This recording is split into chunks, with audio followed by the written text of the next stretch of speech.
Hi, readers! Thanks for visiting my channel. I'm Quinlan, and I am a paranormal and contemporary romance author. And this playlist is dedicated to sharing my personal journey of happily ever after, because that's what I specialize in is the love, the love and the romance. And so this is a part of my journey. Um, is is the topic today of where are all the men? Because I remember in my single journey,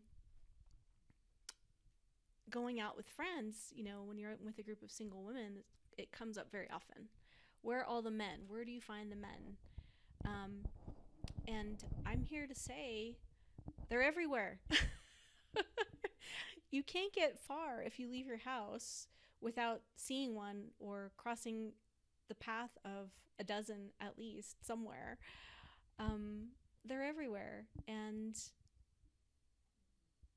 for me, part of my journey was to just learn to keep my radar open. That doesn't mean I'm going to go around flirting with every guy on the planet, right? That wasn't it. But it was just not limiting myself to certain, dating platforms and things like that. I did try that earlier on when I was younger, and it was such an emotional roller coaster to sort of start interacting with someone in a not really a normal way, right? Online, it's become more common now, but back then it wasn't very organic, as far as like running into someone and having a spontaneous chat. And I find that it's much more low pressure when it happens organically that way, and that's how it happened for me.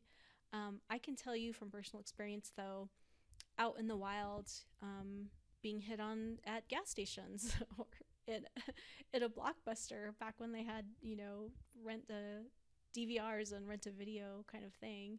I've had coworkers and customers express interest. And so, ladies, I'm just reflecting in my own journey. The opportunities are everywhere. That doesn't mean you take advantage of all of them. But again, I think, everyone is looking for their partner, and you don't want to, close your senses down too much to the point where you're only looking in one channel. In the case of my happily ever after, my fiance was actually my neighbor in the complex where I lived, and in a different building, but I would see him here and there at the pool and so forth. And it took me like a year to warm up to him. As I got to know him,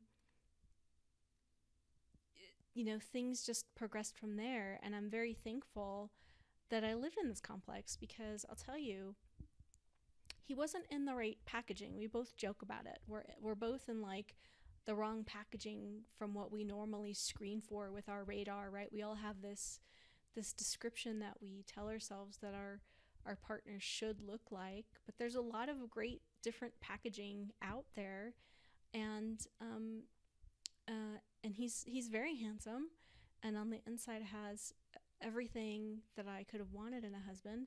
And I would have missed out had I not lived in this complex and given him a chance. And I'll have to say that for other men I dated prior as well, that I gave them a chance. I at least wanted to get to know them, and in a friendly way.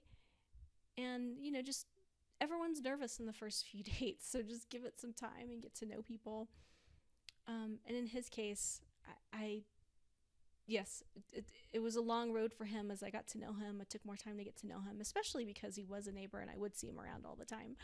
Um, but I'm glad I opened myself to that opportunity, and that's really what this video is about, is allowing yourself to notice other people and to be friendly, and lower the pressure to be fun and outgoing, rather than just, are you the right one?